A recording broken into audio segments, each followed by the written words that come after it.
അപ്പം ഞാൻ ഇന്ന് ഒരു പുതിയ വീഡിയോ ആയിട്ടാണ് വന്നിരിക്കുന്നത്. അത് മുന്തിരിങ്ങ ഉപ്പിലിട്ടത്. അത് നിങ്ങളെല്ലാവരും കണ്ടിട്ടുണ്ടായിരിക്കും, അങ്ങനെ ഇട്ടിട്ടുണ്ടായിരിക്കും. ഇത് ഞാൻ ആദ്യമായിട്ടാണ് ഇടുന്നത്. അപ്പോൾ ഇത് കണ്ട്, ഇത് പച്ച മുന്തിരിങ്ങ.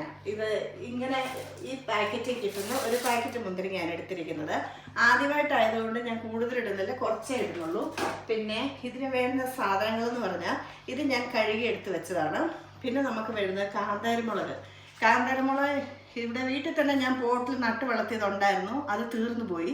പിന്നെ ഞാൻ നാട്ടിൽ പോയിട്ട് വന്നപ്പോൾ മേടിച്ചോണ്ട് വന്ന് ഫ്രോസന് വെച്ച് അതും തീർന്നു. ഇതിപ്പോൾ ഇവിടുന്ന് മലയാളി കടയിൽ നിന്ന് ഫ്രോസൺ വാങ്ങിച്ചത്. അത്ര പച്ചയല്ല, എന്നാലും ഒപ്പിക്കാം. ഇത് കണ്ടോ, ഇതിങ്ങനെ ജാക്മിയുടെ ഇത് കണ്ടോ, ഇങ്ങനെ നമ്മുടെ മലയാളി കടകളിൽ കിട്ടും ഇങ്ങനെ ഫ്രോസൺ കാന്താരി. ഇത് മേടിച്ചോണ്ട് വന്നതാണ്. അപ്പം വെള്ളം തിളപ്പിച്ചാറി അതിൻ്റെ അകത്ത് ഞാൻ ഉപ്പിട്ട് വെച്ചിരിക്കുന്നതാണ്. ഇനി നമുക്കിത് എങ്ങനെയാണെന്ന് നോക്കാം. അതിന് ഈ മുന്തിരിങ്ങ നമുക്കിതിൻ്റെ അകത്തോട്ടിടാം. ഇത് കഴുകി എടുത്ത് വെച്ചതാണ് കേട്ടോ. പച്ച മുന്തിരി തന്നെ വേണം. ഞാൻ കണ്ടിരിക്കുന്നത് അങ്ങനെയാണ്. ഈ ബ്ലാക്കോ റെഡോ അങ്ങനെയല്ല, ഈ പച്ച തന്നെ.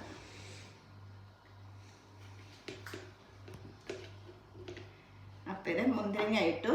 ഇനി നമുക്ക് ഇത് ഞാൻ തിളപ്പിച്ചാറി അതിൻ്റെ അകത്ത് ഉപ്പിട്ട് വെച്ചിരിക്കുന്ന ഈ വെള്ളം ഒഴിച്ചു കൊടുക്കാം. ഇത് മൂടി നിൽക്കത്തക്ക എത്രയും വേണം വെള്ളം, അത് മതിയായിരിക്കും. ഇനി ഇതിൻ്റെ അകത്ത് കാന്താരി മുളക് നമുക്ക് ഏറെ ഇട്ട് കൊടുക്കാം. അത് ചുമ്മാതെ ഉപ്പിലിട്ട് തിന്നുന്നതാണേലും നല്ലതല്ലേ. പണ്ടൊക്കെ നമ്മൾ ഉപ്പുമാങ്ങ കട്ട് ചെയ്ത് ഇതുപോലെ ഉപ്പിലിടും, അതുപോലെ നെല്ലിക്ക ഉപ്പിലിടും, പിന്നെ ഈ ലിമ്പപ്പുളി ഇടും, നാരങ്ങ ഇടും, ഇതെല്ലാം ഇങ്ങനെ ഉപ്പിലിടും. പക്ഷേ മുന്തിരിങ്ങ ആദ്യമായിട്ടാണ് ഇങ്ങനെ കേട്ടിരിക്കുന്നത്. അപ്പോൾ ഇത് നമുക്കിനി ഇത് ഉപ്പൊക്കെ പരുവത്തിന് ഞാൻ നോക്കിയായിരുന്നു. അടച്ചു വെക്കാം. ഇത് നമുക്കൊരു 3-4 ദിവസം കഴിയുമ്പോൾ തുറന്ന് നോക്കാം. അന്നേരമാണ് ഇതിൻ്റെ ടേസ്റ്റ് എന്നാണ് പറയുന്നത്. അപ്പം അന്നേരം ഇത് തുറക്കുമ്പോൾ ഞാൻ വീണ്ടും അടുത്ത വീഡിയോ ആയിട്ട് വരാം. അതുവരെ കാത്തിരിക്കുക. എൻ്റെ ചാനൽ ഇതുവരെ സബ്സ്ക്രൈബ് ചെയ്യാത്തവരാണെങ്കിൽ സബ്സ്ക്രൈബ് ചെയ്യാൻ മറക്കല്ലേ.